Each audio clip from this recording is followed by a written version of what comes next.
우리 하나님 말씀 같이 보겠습니다. 갈라디아서 제가 봉독합니다. 16절. 내가 또 말합니다. 여러분은 성령께서 인도하여 주시는 대로 살아가십시오. 그러면 육체의 욕망을 채우려 하지 않을 것입니다. 22절. 그러나 성령의 열매는 사랑과 기쁨과 화평과 인내와 친절과 선함과 신실과 온유와 절제입니다. 이런 것들을 막을 법이 없습니다. 아멘. 몇 주째 성령에 관하여 말씀을 우리가 나누고 있는데요.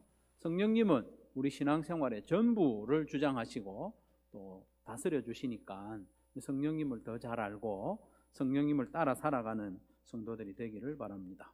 홍이삭이라는 가수가 있는데 혹시 아시는 분 있습니까? 홍이삭이 부른 찬양 중에 하나님의 세계라는 찬양이 있습니다. 하나님의 세계. 가사가 이렇게 시작하죠.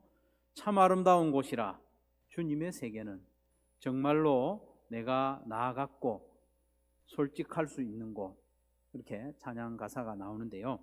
저는 이 찬양을 들을 때마다 정말로 내가 나아갔고 라는 구절이 마음에 그냥 와 닿습니다. 정말로 내가 나아갔다.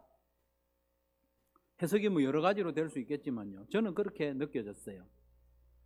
정말로 내가 나아갔다는 말이 이게 정말 나의 모습이구나. 이게 정말 내가 되어야 하는 모습이구나. 이게 정말 하나님께서 나에게 원하시는 나의 참모습이구나 느껴지는 상태가 정말로 내가 나 같은 모습. 그래서 너무나도 평안하고 너무나 행복하고 또 자유롭고 자연스러운 상태의 나인 것 같습니다. 하나님이 원하시고 기대하시는 나의 모습과 내가 원하는 나의 모습이 온전히 일치하는 상태가 바로 정말로 내가 나 같은 상태다 이렇게 해석이 됩니다. 하나님은 우리를 그런 상태로 회복시켜 주시기를 원하셨고 그렇게 이루신 것이 바로 구원입니다. 구원. 사도 바울은 오늘 본문에서 우리로 하여금 정말로 내가 나 같은 행복과 자유로움을 실제로 경험하도록 우리에게 권면하죠. 성령을 따라 살아라. 성령을 따라 살면 정말로 내가 나 같은 삶을 살 수 있다는 것이죠. 내가 어떻게 성령을 따라 살겠노? 그렇게 미리 마음 닫지 마시고 미리 겁내지 마시고 믿음과 소망을 가지고 한번 도전해보는 저와 여러분 되시기를 바랍니다. 왜 성령을 따라 살아야 하는가? 그 이유를 살펴보기 전에 먼저 이것을 얼마나 반복해서 당부하는지 한번 그 무게를 한번 달아보면 좋겠습니다. 짧은 구절에서 3번, 4번, 5번 이야기를 하고 있습니다. 성령을 따라 살아라고. 16절에 보면 여러분은 성령께서 인도하여 주시는 대로 살아가십시오. 18절에도 보면 여러분이 성령의 인도하심을 따라 살아가면 25절에도 보면 우리는 성령이 인도해 주심을 따라 살아갑시다. 여기뿐 아니고 다른 곳에서도 그렇게 이야기합니다. 그러면 바울은 왜 이렇게 반복해서 성령을 따라 살아라고 당부를 하는가? 그 답이 25절에 나와 있어요. 25절 전반부까지 같이 한번 읽어보면 우리가 성령으로 삶을 얻었으니 우리는 성령이 인도해 주심을 따라 살아갑시다. 조금 더 쉽게 이야기하면 우리가 성령으로 살아났으니 성령을 따라 살아갑시다. 이렇게 말하고 있습니다. 성도 여러분, 우리가 예수님을 믿어 구원을 받고 생명을 얻은 것은 성령의 역사입니다. 성령이 도와주셔서 우리가 살아났어요. 영적으로 완전히 죽어있던 우리를 성령님이 살려주셨어요. 성령님이 우리를 살려주셨으니 우리를 살려주신 성령님을 따라 살아가는 것이 당연하지 않겠습니까? 의리가 있다면 성령님이 나를 살려주셨으니 그 성령님의 인도를 따라 살아가는 것은 너무나 당연합니다. 그렇다고 단순히 의무감으로 성령님이 나를 살려주셨으니까 내가 억지로라도 성령님 따라 살아야지, 그런 의무감으로 살자는 건 아닙니다. 우리를 위해서 그렇게 명령하고 있습니다. 의무감이 아니라 우리에게 덕이 되기 때문에. 성령을 따라 살면 어떻게 되느냐? 우리가 성령의 열매를 맺습니다. 예수님을 닮습니다. 그래서 정말로 내가 나 같은 모습이 됩니다. 하나님이 태초에 사람을 만드실 때 계획하셨던 나의 모습, 그 모습을 이루게 되는 거죠. 그래서 성령을 따라 살아야 합니다. 우리가 성령을 따라 살 때 우리는 참으로 내가 나 같은 존재가 되고 참 자유와 행복을 누릴 수 있기 때문에 성령을 따라 살아라, 거듭 당부하고 있는 거죠. 성령의 열매를 우리가 익숙한 개역 개정 성경으로 같이 한번 읽어보겠습니다. 같이 읽습니다. 시작.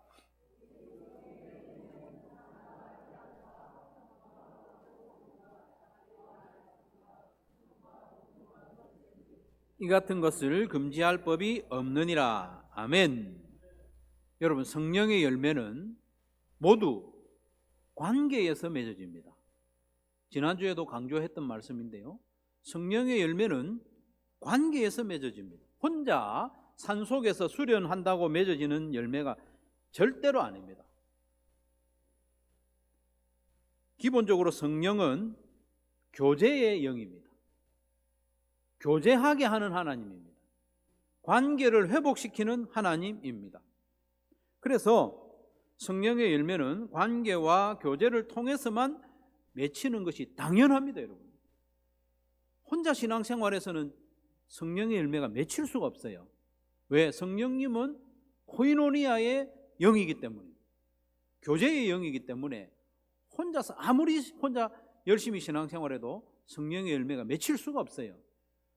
축구는 혼자서 하는 경기가 아니잖아요. 혼자서는 축구 못합니다. 팀이 합니다. 그런 것처럼 성령의 열매는 혼자서 맺지 못합니다. 하나님과의 관계에서, 이웃과의 관계에서, 교제를 통하여 이 열매가 풍성히 맺히게 된다는 것입니다. 하나님이 사람을 지으실 때부터 계획하신 모습이 바로 그 모습입니다. 교제를 통하여 하나님을 닮아가는 우리의 참 모습입니다. 마땅한 모습입니다. 가장 자유롭고 행복한 모습입니다. 사랑하는 성도 여러분, 저와 여러분의 삶에서 사랑과 희락과 화평, 오래 참음과 자비와 양선, 충성과 온유와 절제와 같은 이 성령의 열매가 풍성히 맺힌다고 한번 생각해 보십시오. 이보다 더 행복한 일은 없습니다. 그게 바로 예수님을 닮은 모습이고 참으로 내가 나 같은 모습입니다. 하나님이 나를 지으실 때 딱 계획하셨던 그 모습이 성령의 열매가 맺히는 사람, 성령을 따라가는 사람입니다. 나 본연의 모습입니다. 그 모습으로 사는 경험을 이 땅에서도 하라고 성령을 따라 살아라 명령을 거듭하고 있는 겁니다. 그러면 우리는 어떻게 하면 성령을 따라 살아갈 수 있습니까? 첫 번째로 성령을 따라 사는 삶을 사모해야 됩니다. 지난주에도 말씀드렸던 것처럼 성령 충만을 사모해야 됩니다. 성령을 따라 사는 삶을 사모해야 됩니다. 성령의 열매를 맺기를 사모해야 됩니다. 성령을 따라 사는 삶이 내가 참으로 내가 나와지는 길임을 인정하고 그것을 간절히 사모해야 그렇게 살 수 있는 거예요. 성령의 열매를 맺는 삶이 참 좋아 보이고 그렇게 살고 싶은 마음이 있어야 되는 거예요. 그렇게 살고 싶은 마음이 없으면 시작조차 할 수가 없습니다. 그런 사람은 성령을 따라 사는 것이 아니라 육체의 욕망을 따라 사는 겁니다. 그렇게 될 수밖에 없어요. 성령을 따라 살려는 마음이 간절하지 않는 사람은 육체의 욕망을 거부할 마음도 없고 능력도 없기 때문에 육체의 욕망을 따라 살아갈 수밖에 없습니다. 하나님과 화목한 관계로, 이웃과 화목한 관계로 살아가는 삶이야말로 참으로 나다운 삶임을 인정하고 그 삶을 간절히 사모하는 저와 여러분 되시기를 바랍니다. 먼저 사모해야 됩니다. 두 번째로 성령이 어떤 분이신지 분명히 알아야 됩니다. 성령이 어떤 분이신지 분명히 마음에 새겨야 됩니다. 성령의 인도하심을 구체적으로 하나하나 알아가는 것도 좋습니다. 오늘 내가 구체적으로 하나 인도 받았네. 또 오늘은 이쪽 부분으로 인도를 받았네. 그것도 좋습니다. 그러나 성령 하나님이 근본적으로 어떤 분이신지 아는 것이 더욱 중요합니다. 성령 하나님의 가장 큰 특징은 뭐냐? 관계를 회복시키는 분이라는 겁니다. 코이노니아의 영입니다. 교제의 하나님이 바로 성령님입니다. 성령님은 내가 혼자 신앙생활하도록 인도하지 않습니다. 함께 교제하도록 하는 거죠. 여러분, 그와 반면에 마귀가 하는 짓은 뭐냐? 혼자 있게 합니다. 마귀가 하는 짓은 단절시킵니다. 죄의 특징이 뭡니까? 갈라놓는 겁니다. 죄와 마귀가 하는 짓은 갈라놓는 것이고 성령님이 하는 일은 화목하게 하는 겁니다. 그렇기 때문에 성령님을 따라 사는 삶의 기본 방향은 관계 회복입니다. 그래서 내가 살아가는 기본적인 마음이 내가 관계를 회복해야 되겠다. 그런 마음으로 살아간다면 그는 이미 성령님의 인도를 따라 사는 겁니다. 내 관계 회복하기 싫다. 내버려 둘란다. 그런 마음으로 산다면 성령님의 인도를 따라 살지 않는 거예요. 성령님은 관계를 회복시키는 하나님입니다. 그렇기 때문에 우리가 항상 관계를 회복하는 마음으로 살아가는 것이 성령을 따라 사는 것입니다. 세 번째로 육체의 욕망을 거부할 줄 알아야 됩니다. 육체의 욕망을 거부할 줄 알아야 됩니다. 성령을 따라 사는 것은 육체의 욕망을 따라 살지 않는 것이기 때문입니다. 그런데 육체의 욕망이라고 하니까 우리 몸의 필요 모두를 거부해야 되느냐? 무조건 그런 건 아닙니다. 우리 육체를 가진 우리가 여러 가지 욕구가 있지 않습니까? 먹는 것에 대한 욕구도 있고요. 잠잘 욕구도 있고요. 무엇인가 성취하고 싶은 욕구도 있고요. 그리고 성적인 욕구도 있습니다. 이런 모든 욕구를 다 무조건 거부해야 하느냐? 그렇지 않습니다. 거부해야 하는 기준이 있습니다. 그 기준은 뭐냐? 우리의 욕구 가운데 하나님과의 관계를 멀어지게 하는 것은 거부해야 됩니다. 이웃과의 관계를 해치는 것, 정상적인 관계를 해치는 것, 그것을 거부하라는 것. 나의 어떤 욕구든지 관계를 해치는 것은 거부하라는 거죠. 오늘 우리가 시간 관계로 읽지는 않았습니다만은 오늘 본문 전반부에 보면 육체의 행실 가운데 첫 번째로 예를 드는 것이 있습니다. 여러분 19절에 보시면 육체의 행실은 환히 드러난 것들입니다. 곧 음행과 더러움과 방탕과 이렇게 하죠. 육체의 행실 가운데 가장 첫 번째로 예로 드는 것이 뭐냐면 음행입니다. 음행이라고 해서 모든 성적인 관계나 즐거움을 모두 음행이라고 하지는 않습니다. 하나님께서는 정상적인 부부 사이에서 즐기는 성적인 즐거움을 선물로 주셨어요. 그 선물을 통해서 즐거움을 누리고 번성하도록 하신 거예요. 그런데 세상의 문화와 풍조는 하나님께서 그어놓으신 그 선을 넘습니다. 네가 원하면 얼마든지 즐겨도 된다. 그렇게 말하는 거죠. 그러나 하나님께서 인정하지 않는 성적인 쾌락을 음행이라고 하고 그것을 거부해야 한다는 것입니다. 그래야 성령을 따라 사는 겁니다. 우상 숭배를 왜 금하실까요? 우상을 숭배한다는 것은 하나님과 거리가 멀어지는 거예요. 주술적인 행위도 마찬가지입니다. 부적, 점치는 것, 이런 것들은 다 우상숭배와 같은 부류입니다. 이런 것들은 하나님과 관계를 멀어지게 하죠. 여러분, 어떤 점집 앞에 실제로 이런 문구가 있다고 그래요. 기독교인 환영. 네. 기독교인도 점치러 가는 모양입니다. 그건 하나님께서 미워하는 일입니다. 성령을 따라 행하는 게 아니죠. 여러분의 모든 욕망과 욕구를 다 죄악시하라는 것은 아닙니다. 나의 욕구가 하나님과 조금이라도 멀어지게 한다면 그걸 거부해라는 겁니다.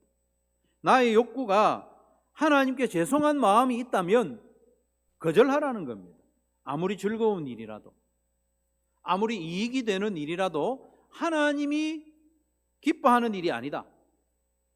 이걸 통해서 하나님과 내가 조금이라도 멀어진다. 그러면 거부하라는 것입니다. 하나님만 아니라 이웃과의 관계에서도 분쟁이나 분열이나 갈등의 원인이 된다면 그것은 거절하라. 그것이 성령을 따라 사는 삶입니다. 네 번째로, 이 세 번째와 연결이 되는데요. 다른 사람을 이겨 먹으려 하지 않아야 합니다. 다른 사람을 이겨 먹으려 하지 않아야 합니다. 우리 아내는, 집사람 이야기하는 게 아닙니다. 우리 아내는 다른 사람을 이기고 싶고 이겨 먹고 싶은 그런 마음이 뿌리 깊이 내리고 있습니다. 이게 죄의 본질입니다. 이게 죄의 본질입니다. 내가 더 잘나 보이고, 내가 더 돋보이고, 내가 더 잘하고, 내가 결정하고, 내가 섬김을 받고 싶어 하는 마음이 죄의 본질입니다. 성령을 따라 살라는 말씀을 앞뒤로 감싸고 있는 내용이 이 내용이거든요.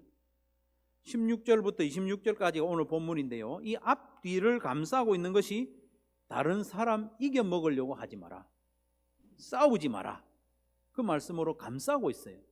이 말은 성령을 따라 사는 삶의 구체적인 모습이 그렇다는 거예요. 오늘 본문 바로 앞에 나오는 15절 같이 한번 읽겠습니다. 시작. 여러분이 서로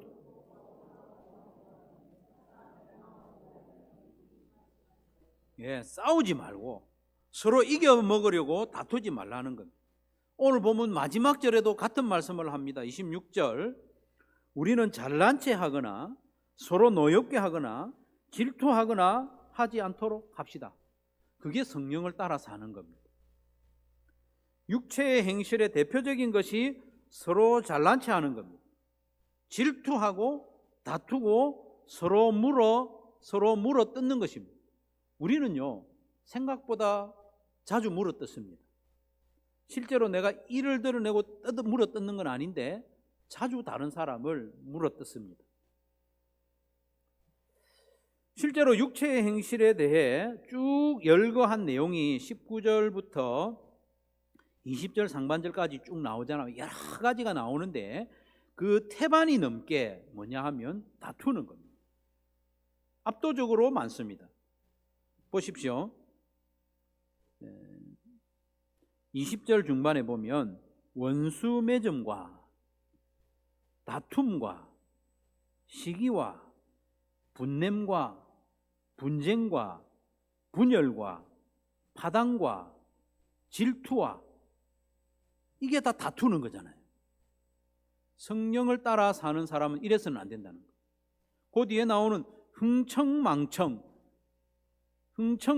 이것도 다투는 겁니다. 다른 사람한테 자랑하는 거죠.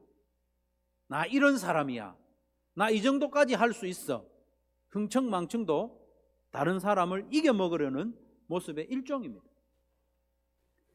우리 마음 깊은 곳에 뿌리 내리고 있는 이런 마음, 이겨먹고 싶은 마음, 저 사람보다는 잘하고 싶은 마음, 이런 마음이요, 얼마나 뿌리를 깊이 내리고 있는가 하면 주의 일을 하면서도 이런 마음이 작동을 합니다.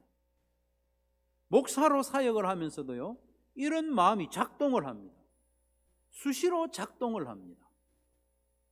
이것은 성령을 따라 사는 삶이 아니라 육체의 욕망을 따라 사는 모습의 대표입니다. 그래서 그런 마음을 다스려야 됩니다. 성령님은 자기를 드러내지 않는 분입니다. 숨어서 일하는 분이에요. 항상 성부 하나님을 드러내는 분이 성령 하나님이에요. 성자 예수님을 돋보이게 하는 분이 성령 하나님이에요. 그래서 성령을 따라 산다는 것은 내가 드러나려고 하는 게 아니라 다른 사람을 앞세워주고 세워주고 그렇게 하는 게 성령을 따라 사는 삶이고 성령의 열매를 맺는 성도의 모습이라는 것입니다. 다섯 번째, 말씀을 따라 사는 거죠. 성령을 따라 사는 가장 정확하고 분명한 방법은 말씀을 따라 사는 겁니다. 성령님은 대부분 우리를 인도하실 때 기록된 말씀으로 우리를 인도합니다. 기록된 말씀이 중요하거든요. 베드로후서 1장 21절에 예언은 성경은 언제든지 사람의 뜻으로 낸 것이 아니요 오직 성령의 감동하심을 받은 사람들이 하나님께 받아 말한 것입니다. 성경은 성령님의 감동으로 기록된 것이에요. 그렇기 때문에 이 성경을 통해서 우리를 인도하신다는 겁니다. 그래서 성령의 인도를 받기 원하는 사람은 무엇보다도 성경을 가까이 해야 합니다. 우리 마음속에는, 우리 머릿속에는 온갖 생각이 다 일어납니다. 그것들을 성령의 인도하심인지 어떻게 분별하느냐? 말씀으로 분별할 수 있습니다. 그러니 매일 성경을 펴서 조금씩이라도 읽어야 됩니다. 그걸 묵상해야 합니다. 거기에 순종하려고 애를 써야 합니다. 그게 바로 성령을 따라 사는 확실한 방법입니다. 성경을 펴지 않으면 세상 따라 사는 거죠. 세상은 얼마나 우리를 인도하는지 모릅니다. 세상이 우리를 인도하는 게 아니고 마귀가 우리를 인도합니다. 마귀는 온갖 매스미디어를 다 통해서 무시로 우리에게 정보를 주고 우리의 길을 인도합니다. 그러니 우리가 아침에 성경을 펴서 읽지 않으면 마귀가 인도하는 대로 가는 거죠. 어쩔 수 없습니다. 사랑하는 성도 여러분, 우리는 성령을 따라 삽시다. 성령을 따라 살아야 됩니다. 성령을 따라 살지 않으면 육체의 욕망을 따라 살 수밖에 없습니다. 우리가 성령으로 살림을 받았으니 우리를 살려주신 성령을 따라 살아갑시다. 성령을 따라 살아요. 성령을 따라 살 때에 우리는 성령의 열매를 맺을 수 있습니다. 우리는 성령을 따라 살 때에 예수님을 닮아갑니다. 성령을 따라 살아갈 때에 정말로 내가 나 같은 모습으로 살아갈 수 있습니다. 하나님이 정말로 나에게 계획하셨던 태초의 모습, 하나님의 형상대로 내가 살아갈 수 있습니다. 성령을 따라 살아가야 됩니다. 성령을 따라 살기 위해서 성령을 따라 사는 삶을 먼저 사모합시다. 명품을 사모하는 것보다 성령 따라 사는 삶을 더 사모합시다. 억만금보다 성령 따라 사는 삶을 더 사모합시다. 성령이 어떤 분이신지 알고 살아갑시다. 성령님은 화목하게 하는 분입니다. 그러니 우리의 삶의 기본 방향이 화목한 겁니다.